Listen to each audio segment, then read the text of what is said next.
The Legacy Project started 3 years ago in an attempt to help the students understand and appreciate what it means to be a part of something bigger than themselves. The driving question for this entire project has been, how do we honor the past and move forward to the future?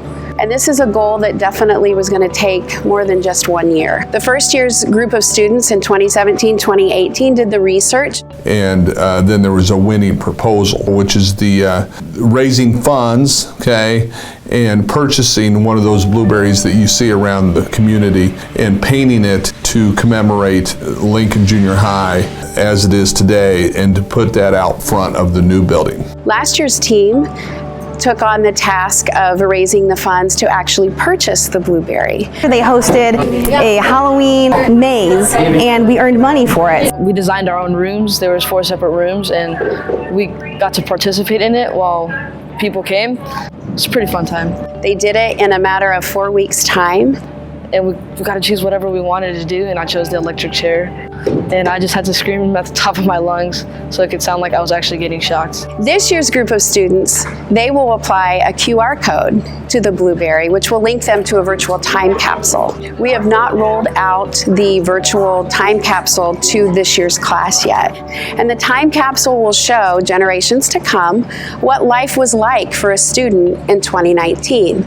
We are also going to do 2 last steps. Miss Wiesenberg, our art teacher, has got involved as well. I'm kind of designing the main basic sections of the blueberry. It's kind of like there's a ribbon around it with different dates and things that have happened in Lincoln history. And we're going to have essentially a contest to see if they can match kind of the vision behind the blueberry. I really like what my art teacher is going with.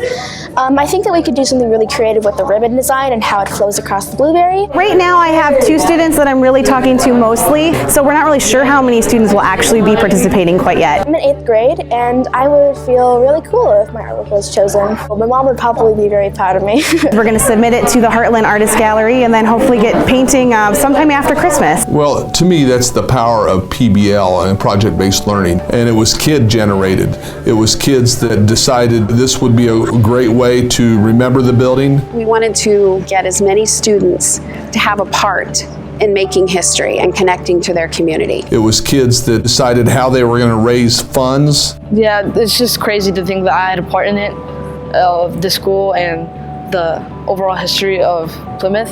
And it was kids that will decide what goes on that blueberry. So even when that QR code is no longer a viable link, we can still honor the past that it came from and look forward to the future. We're excited about that project that our project-based learning team has done. We started out the project at the beginning of the school year.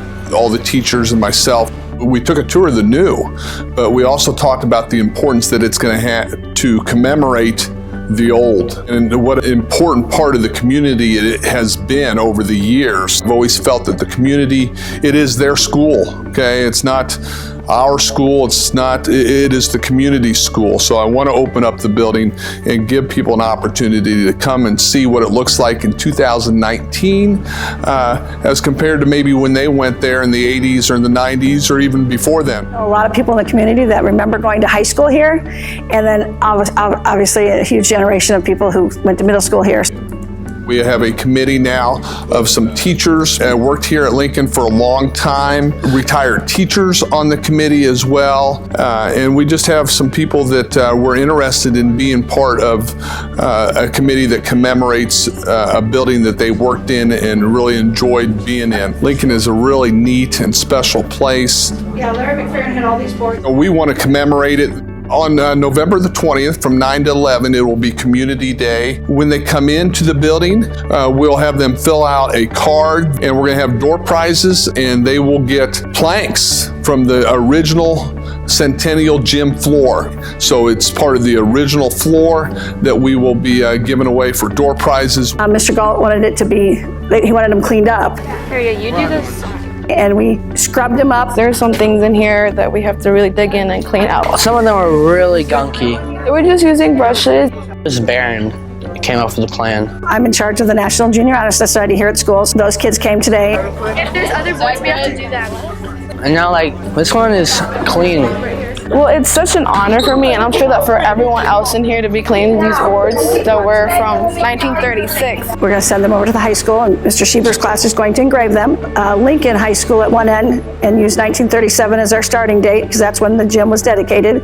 And then at the other end, we're going to have Lincoln Junior High 2020, because that's when that building's coming down. It's going to be a really sad day when, I know my kids played in that gym. It's going to be a really sad day to see it come down. My mom actually went to school here in the 40s and graduated and cheered in that gym. I have a great picture of her cheering in that gym. Actually, Betsy Barron, one of her relatives, made the first free throws in this gym. All four of my kids came through here. All those memories, they're coming down. And then to think of all the ball games that were played in there. So it is kind of emotional. It's a huge honor for us to be doing this. It feels pretty good to like give someone like back like a piece of their childhood. Lincoln is a really neat and special place for a lot of people. We're the last class to like ever graduate from this school. The whole community is welcome. It is a celebration, one of the first celebrations of a building that has been a part of our community for a long, long time.